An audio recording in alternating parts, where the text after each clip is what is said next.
Oh yeah, welcome back. Okay, now continuing with the Harley Davidson. Been shopping, got some parts. I love parts. You got boxes. New motorcycle parts.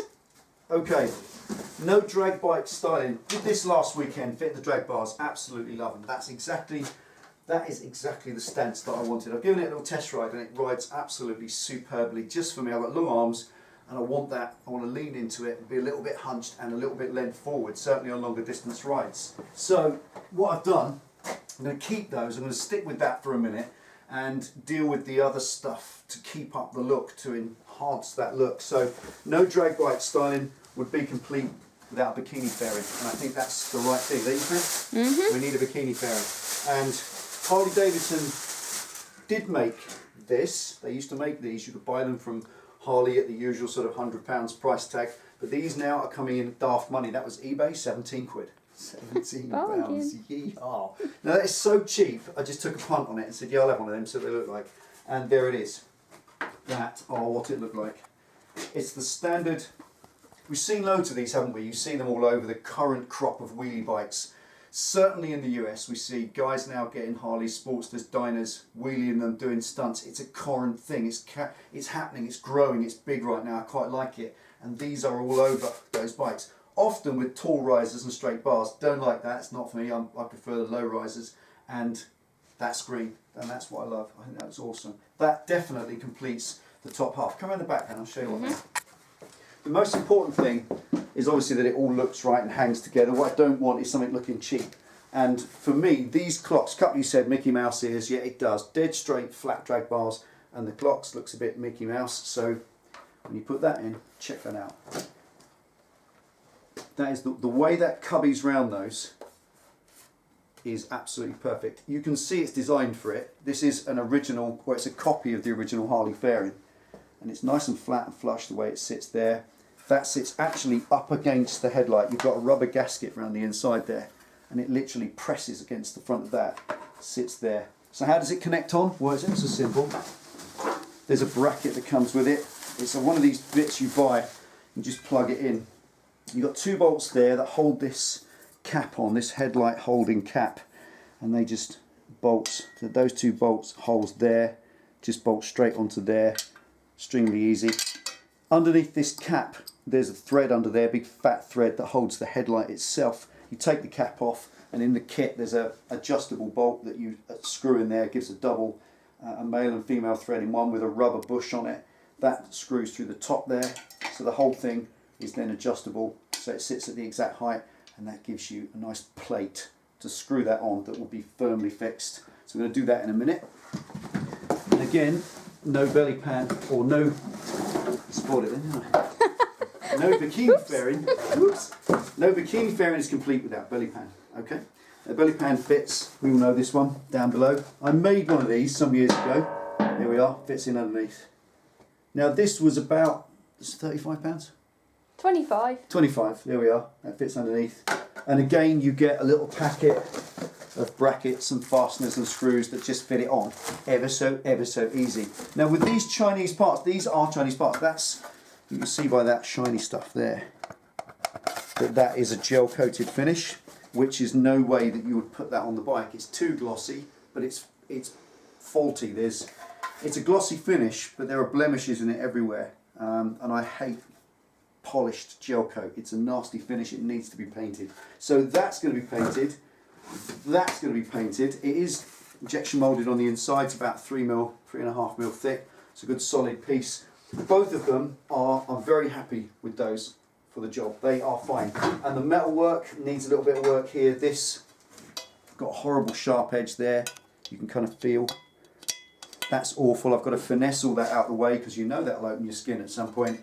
And this is that black paint you get on car body panels when you buy them, the pattern panels. And that stuff's rubbish. It just flakes off and it rusts through in no time. So that's got to be painted and finessed up too. So there's a little bit of body work to do on it.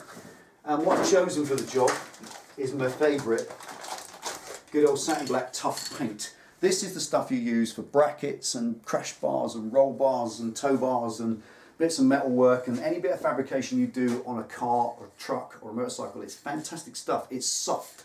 It's got a different formulation to bodywork paint. It doesn't go rock hard like 2-pack because it's a nose cone. It's a fairing. It sits that way, blasting into the wind all the time with grip and road salt hitting it. So effectively, it needs something that's slightly absorbent. So this is perfect. It's the sort of stuff you spray around the front of bumpers and that sort of thing. And that's what I'm going to use. This was £5 a can. I've got all 6 there in a pack for 30 quid. And that's great. Now, unfortunately, because of the weather, we've had solid week of rain, can't paint anything at the moment. Anybody who does painting will know that if you paint in humid, wet, damp conditions, you get bloom, especially on black. And bloom is like a white, milky, ghosting effect in the paint, and it's permanent. You can't get rid of it, you can't polish it out. Even if you could, you don't want to polish that because it's satin. You want it to stay satin, which will be this finish, like the bars. I want this lovely, smooth, slightly shiny satin finish, just like the bars. And that's the great thing with that, is if you want it a little bit more shiny than it is, you just buff it up and it comes up a bit more. It's great stuff. But that horrible scratchy matte finish is no good, and that gel, well, that will obviously never do. So I've got all the kit. This is about basically a test fit today, getting it bolted on the bike so you can see what it looks like in situ, but I'm not going to leave it on. I'm not going to call it finished. I've got other things I want to do. I also want to paint the side panels. We're going to deal with the mirrors as well. We're going to do some underslung mirrors, but not these. They look too big to be underslung, hanging down there, look daft, like a big old pair of danglies. They're going to be... What's a dangly? I'll leave you to work that one out. What I love is the little 1.5-inch chopper mirrors. They look fantastic, just down there, just enough to show what's behind under your arm. And I've used those before, but I haven't got them yet. I'm going to do one thing at a time. I'm just doing the screen, the belly panel, the bikini fairing first. So it's a test fit today. Once that's done, there's nothing more I can do. We're going to have a little ride this afternoon, aren't we? And then, it stops raining. if it ever stops raining, later on, then it will be a case of pull it all off, bust down all the shine off it, and then start painting it. So the next one after this will be a paint video. I haven't done a paint video for ages. So there we are. Let's get it stuck on the bike and just briefly see what it looks like.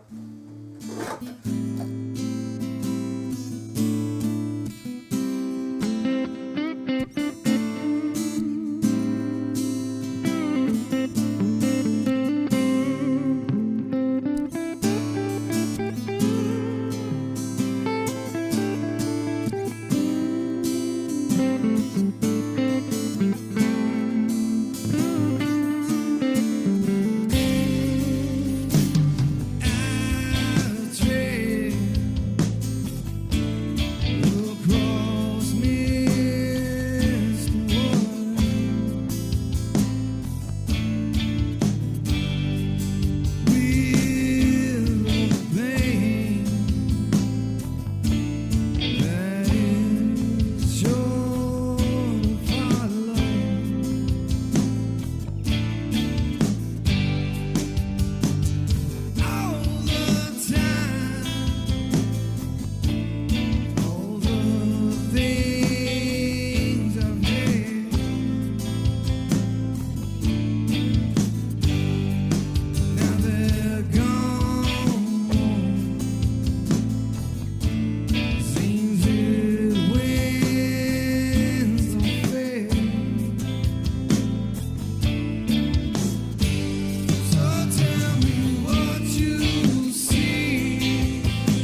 fits, a little bit of finessing needed on the bracket. It's slightly too folded up, it needs bending back out a little bit, but that's the sort of thing you dry fit it for. If you're going to do anything, you're going to fit any piece of bodywork that you intend to paint, like I said there, always dry fit it first, make sure everything fits, drill all the holes, do all the filing, finessing and scraping you need to do before you lay the paint on. It's quite obvious really, isn't it? Okay.